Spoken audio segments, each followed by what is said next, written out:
जय शनिदेव। प्रिय दर्शकों, मैं राजेश जोशी आपका ज्योतिष जागृति केवल सत्य कार्यक्रम में आज फिर से स्वागत करता हूँ।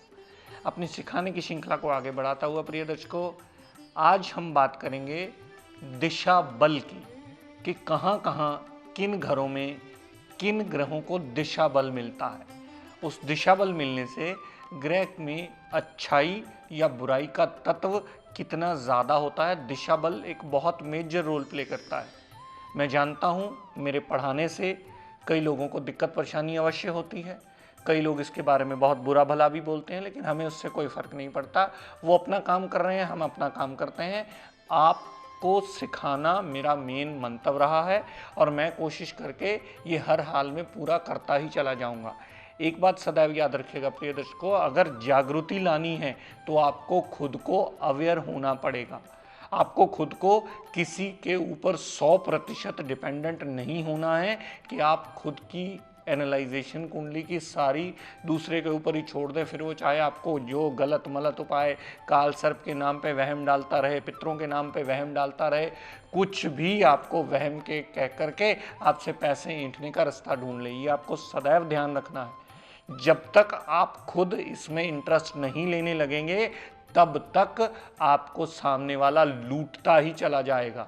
जब आप खुद जानकारी लेंगे कि कौन सा ग्रह कौन सी दशा चल रही है, किसकी प्लेसमेंट कहाँ हुई है, किसकी वजह से आपकी ज़िंदगी में उथल पुथल मची है, या कौन सी कमी आपको आपकी सपने पूरे करने में रुकावट डालती है, जब तक आप ये विस्तृत जानकारी लेकर के खुद समझने के काबिल नहीं बनेंगे तब तक आप अपने आप के लिए इसका मतलब कुछ भी नहीं कर पा रहे हैं। किसी दूसरे ने उपाय बता दिए, आपने खुद कर लिए, लेकिन आपने खुद समझने की कोशिश नहीं की कि कौन से ग्रह का उपाय। क्या आप किसी भी विद्वान के पास अगर जाते हैं तो अगर वो उपाय बताता है तो उससे पूछिए ज़रूर कि आप अगर इस ग्रह के बारे में बता रहे हैं तो कृपया बताइए मेरा ये ग्रह मैं क्यों पाठ पूजन करूं, या इसका रतन पहनना है तो क्यों पहनूं, ताकि वो विद्वान अगर आपको सही गाइडेंस दे रहा है तो 1 सेकंड में आपको बताए जी आपका ये ग्रह कारक है और ये ग्रह अस्त पड़ा हुआ है, इसे ताकत देनी है, इसकी वजह से आपके रिजल्ट्स में वेरिएबिलिटी आएगी,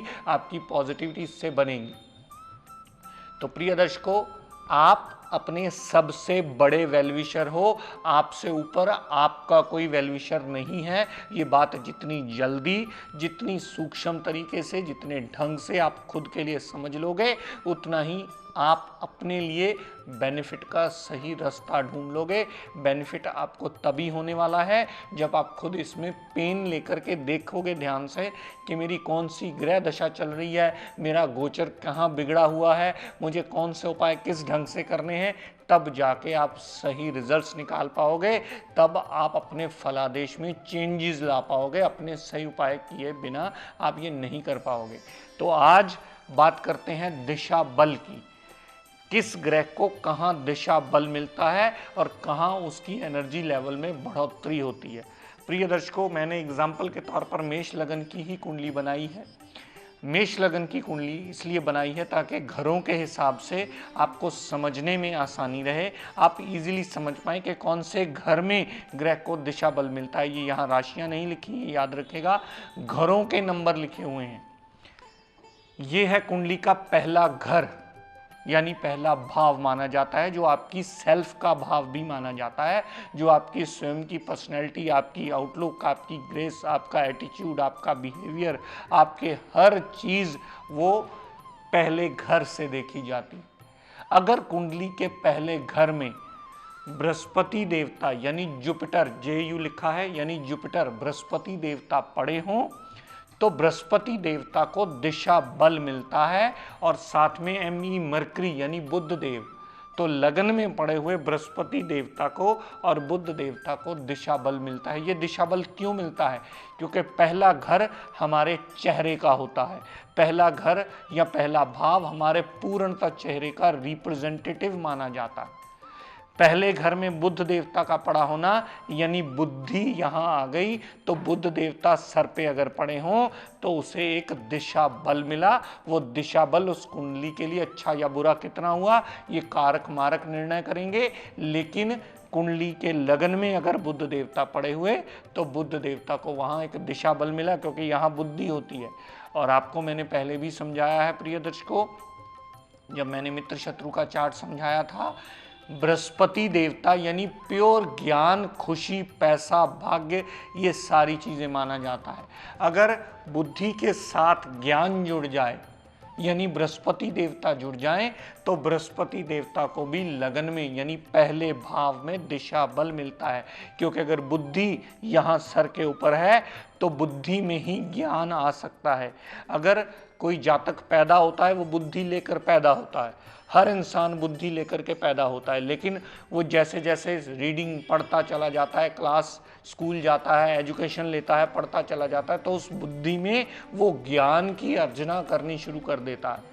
तो बुद्धि और ज्ञान एक दूसरे के पूरक माने जाते हैं। बहुत से लोग इसे अति शत्रु मान लेते हैं कि बुध और बृहस्पति तो अति शत्रु हैं, लेकिन सच्चाई से ये कोसों दूर बात है।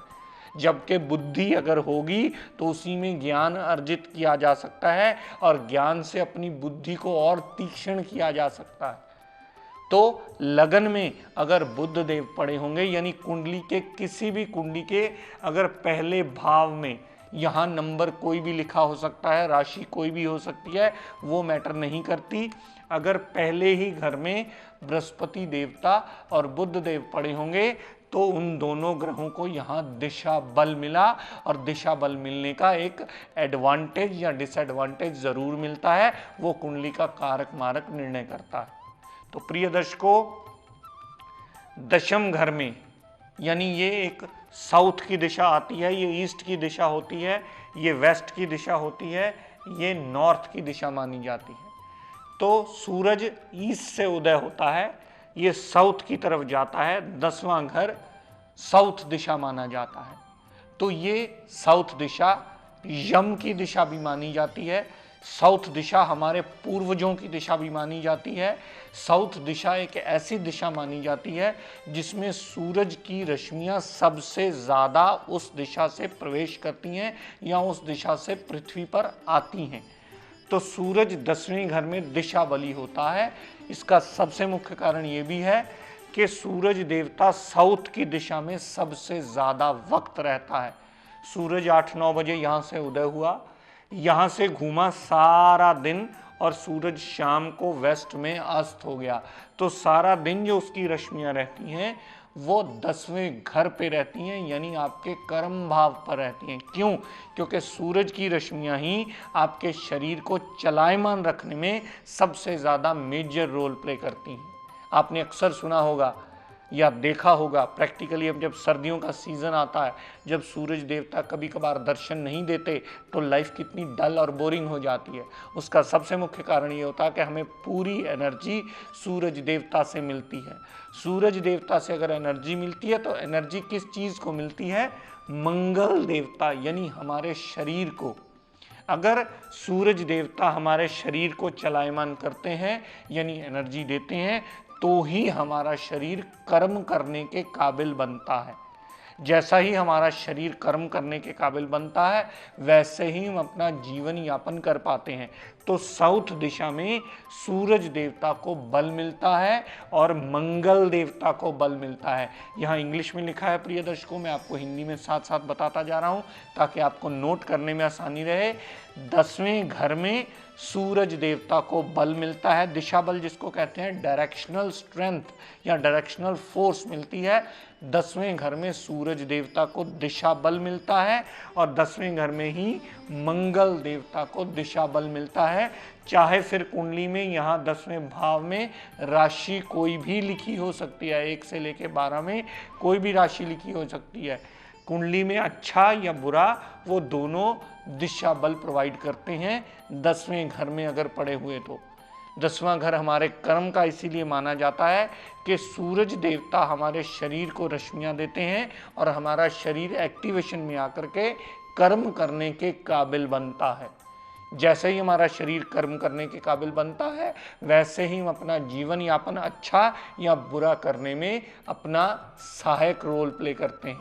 तो मंगल देवता और सूरज देवता दोनों ही ग्रह साउथ दिशा में दिशा बली माने जाते हैं, साउथ दिशा में। और इसको यमदूत की दिशा इसलिए कहा जाता है क्योंकि हमारे जितने पूर्वज हैं, मैंने टिप ऑफ द डे में पहले भी आपको प्रिय दर्शकों ये बात बताई थी कि घर में आपके जितने बुजुर्ग स्वर्ग सिधार गए हों, उनकी अगर फोटो आप साउथ दिशा में लगाते हो, सुबह उठ करके अगर आप उस दिशा को प्रणाम भी कर लेते हो, तो पूर्ण दिन आपका पूरा जितनी दिनचर्या होगी वो सुबह का किया हुआ प्रणाम आपके बुजुर्गों की, पूर्वजों की आशीष आपको देगा और आपका जीवन यापन अच्छा करने में बहुत बड़ा सहायक रोल प्ले करेगा। तो दर्शकों ये बात याद रखिएगा। आज के लिए आपको दो चीज़ों पे स्ट्रेस देके समझा देता हूँ। अगर लगन में यानी पहले भाव में कुंडली के बृहस्पति देवता और बुध देवता पड़े हों तो उनको दिशा बल मिलता है, वो कुंडली नॉर्मल से ज़रा ज़्यादा अच्छी अवश्य हो जाती है। 10वें घर में सूर्य देवता और मंगल देव को दिशा बल मिलता है, वो कुंडली में जातक ज़्यादा अच्छा कर्म करने के काबिल हो जाता है। या इसको और विस्तृत जानकारी देता हुआ आपको समझा देता हूँ, जिसके 10वें घर में मंगल पड़ा होगा या जिसके 10वें घर में सूर्य देवता पड़े होंगे, वो बंदा हर काम को बहुत जल्दी करने के लिए उत्सुक होगा। क्यों? क्योंकि साउथ दिशा आपके कर्म की दिशा मानी जाती है। अगर इसमें दोनों ग्रह आ जाएं तो वो जातक के शरीर में एनर्जी लेवल नॉर्मल से ज़्यादा बढ़ा देते हैं और वो आपकी एनर्जी लेवल बढ़ाते ही आपका कर्म ज़्यादा अच्छी तरह एक्टिवेट कर पाते हैं। कर्म का हाउस ज़्यादा अच्छा एक्टिवेशन में आ पाता है, चाहे वो अच्छा हो चाहे बुरा हो। लेकिन वो जातक को आप रात को 2 बजे भी आवाज़ लगाओ कि यार वहाँ जाना है, काम पड़ गया, तो वो 1 सेकंड में तैयार होकर आपके साथ चल पड़ेगा। क्यों?